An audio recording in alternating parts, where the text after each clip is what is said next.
Allô, bonjour, bonjour. Bon, on est encore en direct ce matin, on est le 2 octobre, donc deuxième question aujourd'hui.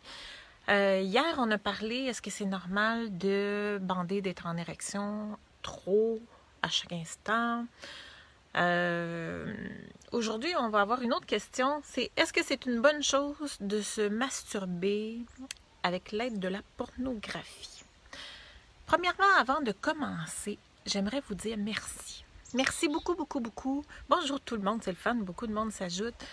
Merci beaucoup pour vos commentaires. Merci pour vos messages. Il y en a plusieurs qui m'ont écrit hier suite à la question. Ça me fait vraiment plaisir de vous lire. Arrêtez pas, ça me fait vraiment plaisir. Naturellement, je ne réponds pas à juste des coucou, bonjour, là. Je suis là pour entretenir des conversations avec tout le monde. Mais si vous avez des questions, je réponds par contre principalement aux questions.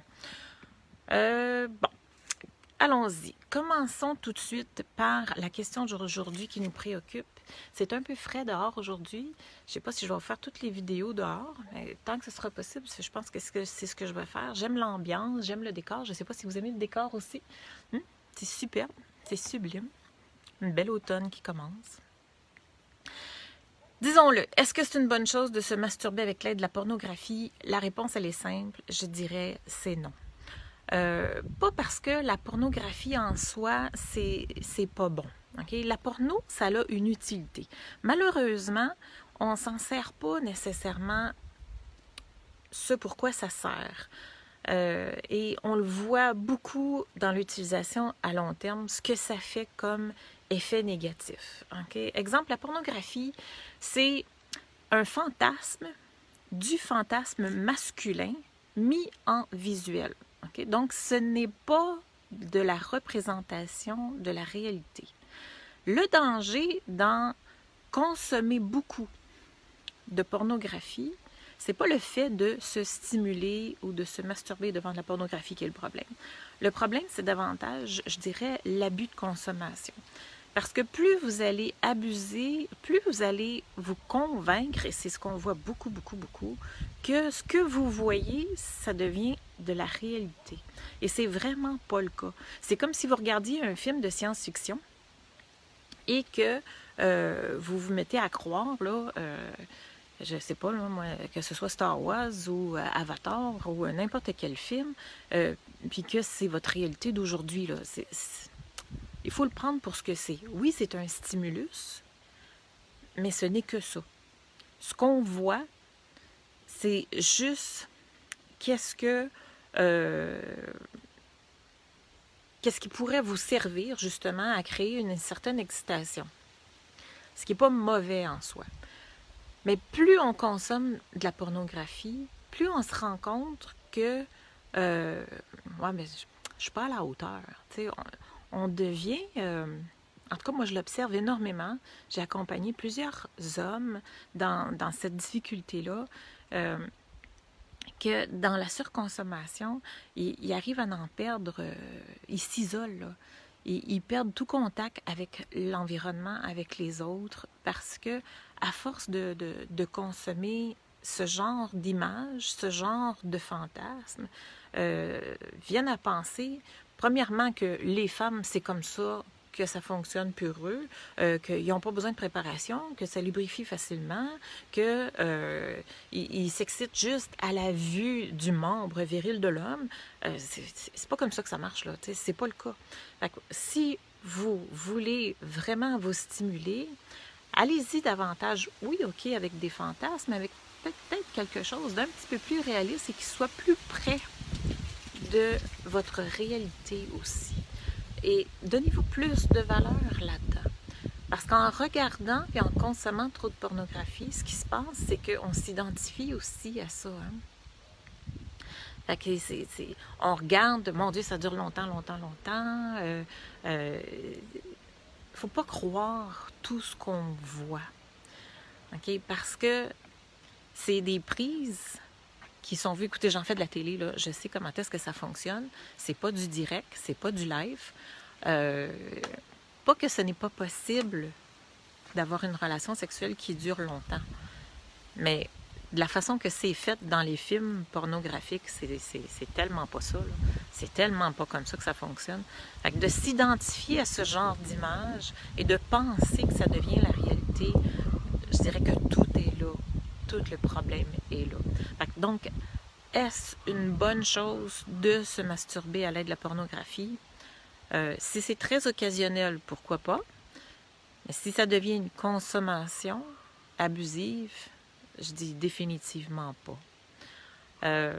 Puis quand on parle pornographie, ça serait peut-être une autre question. À vous de me le dire, mesdames. Est-ce que le fait que vos conjoints, que vos partenaires consomment de la pornographie vous dérange? Ça, ce sera peut-être une autre question intéressante. Si ça vous intéresse comme réponse, je vous suggère de me poser la question, soit en dessous, soit en privé. Vous pouvez m'écrire quand vous voulez, ça me fait plaisir. Il reste encore des questions d'ici la fin octobre. On est rendu, je pense, jusqu'au 15 avec les questions. Donc, si vous avez des questions, c'est encore le temps. Qu'importe le sujet d'ailleurs, ça va me faire plaisir d'y répondre. Si vous pensez que cette réponse peut servir à quelqu'un, je vous suggère de partager. Ça me fait plaisir. Et j'en profite pour vous dire que la première émission de Plaisir d'amour est maintenant disponible pour visionnement. Donc, pour ceux qui sont de l'Europe, ceux qui sont extérieurs de la zone de diffusion, c'est disponible via ma page web. Fait que vous pouvez aller voir sur soit chantalbrou.com/plaisir d'amour ou sur Facebook parce que j'ai mis le lien afin d'aller voir la première émission où je m'invite pour vous présenter justement l'animatrice de l'émission. Merci beaucoup. Bonjour tout le monde. Salut Antoine. As-tu des exemples de stimulation plus proches de la réalité? Des exemples de stimulation plus proches de la réalité. Oh, c'est une bonne question, ça. OK. Avant de terminer, ben, je dirais premièrement, peut-être plus de qu'est-ce qui vous stimule? Identifiez, vous, personnellement, qu'est-ce qui vous stimule le plus chez une femme ou chez un homme, ou en tout cas, ce qui vous stimule, là. Et plus c'est un peu comme dans un rêve, hein? On se fait notre scénario, on se fait notre...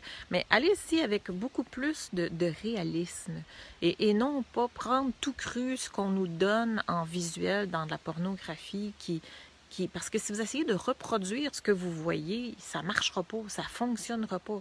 Donc, allez-y plus avec le plaisir de vos sens, de prendre le temps de savourer, de goûter, d'apprécier ce que vous ressentez, ce que vous vivez à l'intérieur de vous et peut-être de faire monter cette intensité-là avec ce que vous savez qui vous excite. Okay? Vous l'avez de toute façon, cette imagination-là. Servez-vous de votre vidéo dans votre tête, de votre fantasme, de votre esprit. Ça va être beaucoup mieux. Et même si c'est du fantasme et que c'est pas nécessairement attaché de la réalité, vous le savez parce que c'est vous qui le créez. Mais dans le visuel, quand on le voit, souvent on a principe de croire que parce que c'est mis en vidéo, c'est de la réalité. Ne prenez pas ça pour acquis. Restez plus près de vos sens, restez plus près de ce que vous vivez, de ce que vous ressentez, de ce que vous aimez, de ce que vous appréciez, de ce qui vous excite. Si vous ne savez pas ce qui vous excite, ben je vous dirais, faites l'exercice, arrêtez-vous. Puis, pour observer dans chacun de vos sens, qu'est-ce que vous appréciez le plus? J'observe que ma consommation importante de porno me coupe de ma capacité à jouir lors d'une relation. C'est exact. Ça a ça aussi comme impact. Parce que plus on consomme de la pornographie, plus on s'identifie à ça et plus on se sent moins à la hauteur. Ça nous met en difficulté de relation très souvent. Puis ça, je l'observe chez beaucoup d'hommes. C'est très, très fréquent. C'est pour ça que, non, je ne suggère pas de se masturber à l'aide de la pornographie, mais beaucoup plus de vous faire votre propre imagination, votre propre fantasme, et de prendre le temps de vous arrêter et de goûter à ce que vous faites dans l'instant présent. Okay? Vous vous touchez, vous vous caressez. Qu'est-ce que vous ressentez dans vos mains? Qu'est-ce que vous ressentez à l'intérieur de votre corps? Comment est-ce que vous vivez et que vous transposez le plaisir dans votre corps? Ça, c'est 100 fois plus intéressant et c'est beaucoup plus efficace si vous voulez apprendre à être meilleur amant en relation de couple. Si vous vous masturbez, vous auto-stimulez vous-même, d'apprendre à reprendre contact avec vous puis votre corps, ça va vous servir plutôt que vous nuire en utilisant des images qui sont non réalistes, non conformes à la réalité et qui vous donnent des impressions, des comparaisons, de vous sentir inférieur et pas à la hauteur. Et c'est ça, c'est pas mal ça. C'est pas mal ce que je voulais dire. Donc, je ne sais pas si vous avez d'autres questions. OK, je vais juste jeter un coup d'œil voir s'il y en a d'autres. Je prends du temps, je m'excuse, hein, je regarde ce que vous avez écrit. OK, je vois pas d'autres questions. OK, c'est bon, ça répond à votre question. Encore là, si vous avez des questions, vous pouvez m'écrire, ça me fait plaisir d'y répondre. Et je vous revois demain pour la prochaine question qui est je vis en couple mais sans sexualité depuis plusieurs années. Donc, est-ce normal ou est-ce trop se masturber que s'auto-stimuler 2 fois par jour? Je réponds à cette question demain. Donc, c'est un rendez-vous. À plus, gang. Merci beaucoup d'être là. Bye bye.